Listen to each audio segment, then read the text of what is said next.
Balram, ED ने अब अरविंद केजरीवाल को समन भेज दिया है। राजनीतिक लिहाज से सियासी सरगर्मी बढ़ती हुई।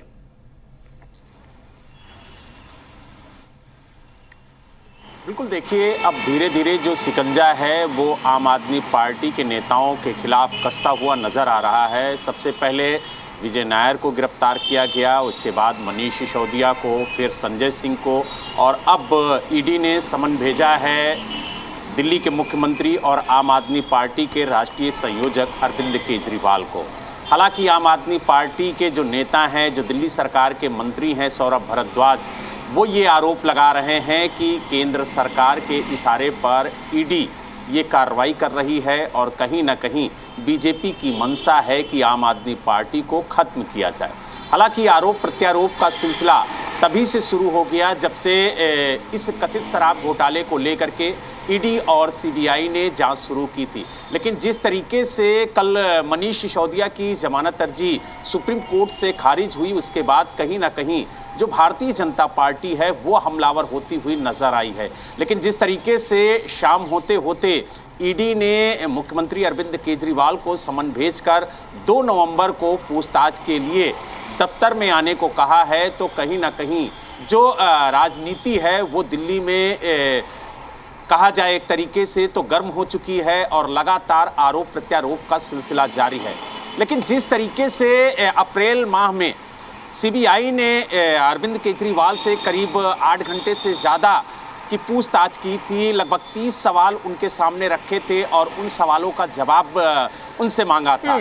कुछ इसी तरीके से जो सवाल हैं वो ईडी ने भी तैयार किए हैं, क्योंकि मनी ट्रेल को लेकर के किस तरीके से जो आरोप लगे हैं और जिस तरीके से कहा जाए समीर महेंद्रू और विजय नायर के बीच बातचीत हुई, और उसके बाद आरोप ये भी है कि अरविंद केजरीवाल से भी समीर महेंद्रू की बात कराई गई जो शराब कारोबारी है। तो ऐसे तमाम सवाल हैं जिनको ईडी जो है वो अरविंद केजरीवाल के सामने रखेगी और उनसे जवाब मांगेगी। क्योंकि आप देखिए, जब संजय सिंह की गिरफ्तारी हुई थी तब भी ये सवाल खड़े किए गए थे कि उनके घर से कोई दस्तावेज नहीं मिला, उनके घर से कोई ऐसा सबूत नहीं मिला जिसके आधार पर ईडी उन्हें गिरफ्तार कर सके, और इससे पहले ना तो उन्हें कोई समन दिया गया, ना नोटिस दी गई, और सीधे उनके घर ईडी की टीम पहुंची और उन्हें गिरफ्तार कर लिया गया। लेकिन जिस तरीके से आप देखिए, जो दिनेश अरोड़ा है जो इस वक्त सरकारी गवाह बन चुका है, उसने जो बयान दिया उसके आधार पर ईडी पहुंची और उसके बाद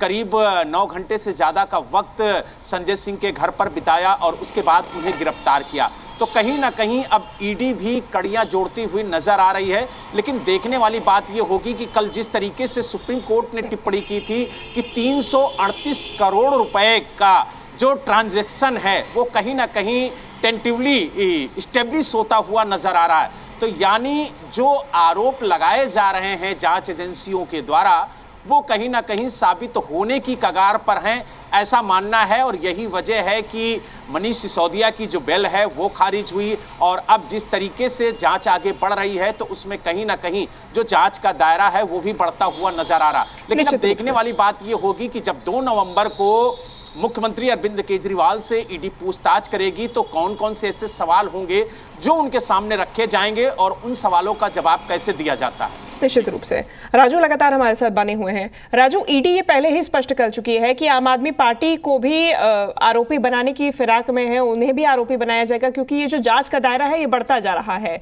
जिस पार्टी को लाभ पहुंचाने के लिए हो सकता है कि ये घोटाला किया गया हो, जो कथित घोटाला है, उसमें अब पार्टी को भी शामिल किया जाएगा। तो स्वाभाविक है कि अरविंद केजरीवाल का नाम आना ही था। देखिए, निश्चित तौर पर बता दूं कि जैसे ही ईडी का समन केजरीवाल के पास पहुंचा और दिल्ली में सर्दियां दस्तक दे दी है, वैसे वैसे दिल्ली की जो राजनीति है, दिल्ली वो का पारा गर्म हो रहा है। समन उस वक्त दिया गया जहां मनीष सिसोदिया की जमानत याचिका खारिज हुई और कोर्ट की जो टिप्पणी थी काफी सख्त थी कि 338 करोड़ का जो ट्रांजैक्शन है अस्थायी रूप से वो दिखा रहा है, उसे उसका ट्रेल सामने आया है, लेकिन वो पैसे कहाँ गए नहीं गए वो क्लियर नहीं है, लेकिन अस्थायी रूप से वो ट्रांजैक्शन हुआ है। जहां तक अरविंद केजरीवाल का है, अरविंद केजरीवाल को पहले भी ईडी ने अप्रैल महीने में पूछताछ के लिए बुलाई थी और 9 घंटे तक पूछताछ की थी। पूछताछ के बाद जब अरविंद केजरीवाल निकले थे तो उन्होंने साफ तौर पे कहा था कि उनके पास छुपाने के लिए कुछ है नहीं, क्योंकि इसमें कोई भ्रष्टाचार हुआ नहीं, कोई घोटाला हुआ नहीं है। और 9 घंटे की पूछताछ के बाद उन्होंने कहा था कि जो सवाल का जवाब मांगे गए उन्होंने स्पष्ट रूप से बता दिया गया। लेकिन इसी केस में जो दूसरे आरोपी हैं, चाहे वो विजय नायर हो, समेन महेंद्रू हो, उन्होंने इस चीज की पुष्टि की और उसका बताया कि कैसे अरविंद केजरीवाल से उनको मुलाकात हुई और अरविंद केजरीवाल का कहीं ना कहीं था और इस वजह से उन्होंने ये इस तरह की घोटाले सामने आए। और वहीं इस पूरे मामले में संजय सिंह की गिरफ्तारी दिनेश अरोड़ा के बयान पर हुई। दिनेश अरोड़ा ने बताया कि कैसे संजय सिंह के मार्फत वो तमाम अलग अलग लोगों से मिले और शराब कारोबारियों को फायदा पहुंचाने की कोशिश की। 3 करोड़ रुपए के लेन देन की बात हुई है। और अब चूंकि आम आदमी पार्टी को इसमें पार्टी बनाया जाएगा, इसमें आरोपी के तौर पर बनाया जाएगा, तो कहीं ना कहीं आम आदमी पार्टी के संयोजक अरविंद केजरीवाल थे। डायरेक्ट रूप नहीं, अप्रत्यक्ष रूप से अरविंद केजरीवाल का इन्वॉल्वमेंट होना, ये ईडी का आरोप है कि इनडायरेक्ट रूप से अरविंद केजरीवाल इन्वॉल्वमेंट थे। और इसी वजह से दूसरा समन भेजा गया अरविंद केजरीवाल को कि आप पूछताछ में शामिल होइए। और 2 नवंबर को अरविंद केजरीवाल से पूछताछ हो गई। सवालों की फहरिस्त काफी लंबी होगी और बता दूं कि जो सवाल की फहरिस्त होगी उसमें से समेंद्र महेंद्रू का जो स्टेटमेंट है उसे सामने रखकर पूछा जा सकता है, विजय नायर के स्टेटमेंट को सामने रखकर पूछा जा सकता है। यानी कहीं ना कहीं अब अरविंद केजरीवाल की भी मुश्किलें बढ़ सकती है, क्योंकि जांच एजेंसियां जब भी किसी चीज की जांच करती है तो कड़ी दर कड़ी चीजों को जोड़ती जाती है। और इसी कड़ी में मनीष सिसोदिया की गिरफ्तारी हुई। मनीष सिसोदिया की गिरफ्तारी के बाद चार्जशीट दाखिल हुई। चार्जशीट में संजय सिंह का नाम आना और दिनेश अरोड़ा के बयान के बाद संजय सिंह के यहाँ छापेमारी करना और संजय सिंह को गिरफ्तार करना। और अब जैसे जैसे जांच आगे बढ़ रही है वैसे वैसे अब अरविंद केजरीवाल तक जांच की आंच पहुंची है और इसे लेकर दिल्ली की राजनीति भी काफी गर्म हो चुकी है। जब से मनीष सिसोदिया का जमानत याचिका सुप्रीम कोर्ट में खारिज हुई है उसके बाद भारतीय जनता पार्टी का जो दिल्ली प्रदेश है और भारतीय जनता पार्टी के तमाम जो बड़े नेता वो हमलावर हो गए अरविंद केजरीवाल और आम आदमी पार्टी को लेकर। तो दोनों पार्टियां अपने अपने डिफेंड में तमाम चीजें बोल रही है। वहीं आम आदमी पार्टी की तरफ से यह आरोप लगाया जा रहा है कि भारतीय जनता पार्टी केंद्र के इशारे पर ये कार्रवाई की जा रही है। केंद्र सरकार कहीं ना कहीं राजू आरोप प्रत्यारोप का दौर देखने को मिल रहा है। लेकिन अगर चुनावी लिहाज से बात करें, हम 5 राज्यों में चुनाव है, आम आदमी पार्टी के स्टार प्रचारक पहले ही जेल में है। अब दूसरी तरफ अगर मुख्यमंत्री अरविंद केजरीवाल को भी इस तरीके से पूछताछ में फंसाया जाता है या फिर उनको बुलाया जाता है, कितनी मुश्किलें आम आदमी पार्टी की बढ़ सकती हैं?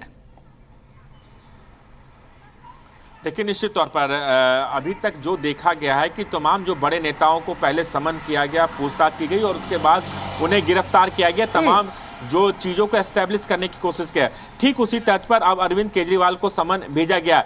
अगर जांच से संतुष्टि नहीं और कुछ ऐसे कॉन्क्रीट एविडेंस मिलते हैं तो हो सकता है कि आने वाले टाइम पे अरविंद केजरीवाल की भी गिरफ्तारी हो सकती है। जहां पर 5 राज्यों के चुनाव की हम बात कर लें कि तमाम जो बड़े नेता अब इस बात पे लगे होंगे डिफेंड करने में कि अरविंद केजरीवाल के बचाव में क्या दलीलें रखे जाए, उनकी लीगल टीम उनसे बात कर रही होगी। ऐसे में जो फोकस, जो चुनाव पर फोकस था, वो कहीं ना कहीं अब डिफेंड पर फोकस हो गया कि अरविंद केजरीवाल जब ईडी के सामने जाएंगे, जो सवाल जवाब पूछा जाएगा उसे कैसे डिफेंड करना है। तो कहीं ना कहीं इसका पूरा असर 5 राज्यों में होने वाले चुनाव पर जरूर पड़ेगा। लेकिन अभी जो कोशिश होगी, जो ईडी ने समन किया गया है और ईडी क्या सवाल जवाब पूछ सकती है, उसे लेकर अरविंद केजरीवाल और आम आदमी पार्टी इसकी तैयारी में जुट गई होगी, क्योंकि उनके जो संयोजक हैं और दिल्ली के मुख्यमंत्री हैं आम आदमी पार्टी के कर्तव्य हर्तानी जो भी हैं अरविंद केजरीवाल हैं, अगर उन पर आंच आती है तो कहीं ना कहीं उसका सीधा असर पार्टी पर पड़ता है। सिर्फ दिल्ली नहीं, पंजाब में भी पड़ते हैं और जिन 5 राज्यों में चुनाव है वहां पर सबसे ज्यादा असर पड़ेगा। इसीलिए आम आदमी पार्टी की पहली कोशिश यही होगी, अरविंद केजरीवाल की पहली कोशिश होगी, जो ईडी के द्वारा उनके ऊपर सवालों का बौछार किया जाएगा उससे बचाव कैसे कर सके। निश्चित रूप से लौटूंगे आपके पास। बलराम हमारे साथ लगातार बने हुए हैं। बलराम, कल दोपहर में सुप्रीम कोर्ट के सामने जांच एजेंसी कहती है कि एक अस्थायी रूप से ट्रेल स्थापित हुआ है 338 करोड़ के घोटाले का। शाम तक ये नोटिस, क्या मायने?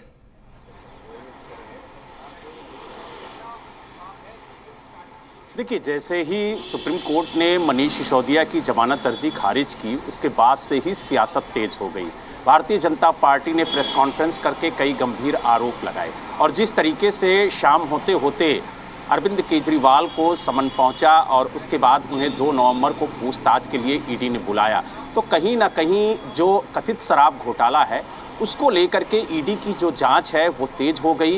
लेकिन जिस तरीके से बार बार आम आदमी पार्टी ये कह रही थी कि कोई सबूत, कोई साक्ष्य ना ईडी के पास है और ना ही सीबीआई के पास है, लेकिन कल जिस तरीके से 338 करोड़ रुपए के ट्रांजैक्शन को लेकर के जो लिंक इस्टेब्लिश करने की बात सुप्रीम कोर्ट ने कही है और कहा कि टेंटिवली जो साक्ष्य हैं वो साबित हो रहे हैं, तो कहीं ना कहीं अब जो जांच एजेंसियों को बल है वो जरूर मिला है, क्योंकि बार बार ये आरोप लगाए जा रहे थे कि केंद्र सरकार के इशारे पर ईडी और सीबीआई काम कर रही है। लेकिन जिस तरीके से कल कोर्ट ने टिप्पणी की और जिस तरीके से कहा, उसको लेकर के जो भारतीय जनता पार्टी है वो एक के बाद एक कई गंभीर आरोप लगा रही है।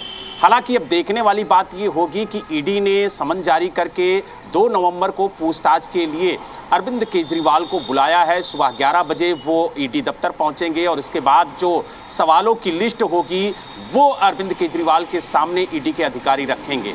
माना यह भी जा रहा है कि मनी ट्रेल को लेकर के उनसे कई सवाल पूछे जा सकते हैं। साथ ही जो सीबीआई ने 30 सवाल उनसे पूछे थे, उन सवालों को भी एक बार फिर ईडी उनके सामने रखेगी। और जिस तरीके से साउथ कनेक्शन जुड़ा है, जिस तरीके से मनी ट्रेल का कनेक्शन निकल के सामने आ रहा है, जो ईडी का दावा है, उसको लेकर के जो सवाल हैं वो अरविंद केजरीवाल से पूछे जा सकते हैं। साथ ही आपने देखा होगा कि कोर्ट में ये भी कहा गया था कि जब पार्टी के लिए फंड इकट्ठा किया गया तो जो लाभ प्राप्त करता है, यानी जो आम आदमी पार्टी है, उसके खिलाफ मुकदमा दर्ज क्यों नहीं हुआ। तो ईडी ने यह भी कहा था कि जरूरत पड़ी तो हम एफआईआर दर्ज करेंगे और आम आदमी पार्टी को भी उसमें शामिल करेंगे। तो कहीं ना कहीं जिस तरीके से कनेक्शन जुड़ा हो, सबसे बड़ी बात यह है कि वो सवाल जरूर रखा जाएगा जो समीर महेंद्रू और विजय नायर के बीच में बातचीत हुई और उसके बाद ये बताया जा रहा है कि फेस कॉल के जरिए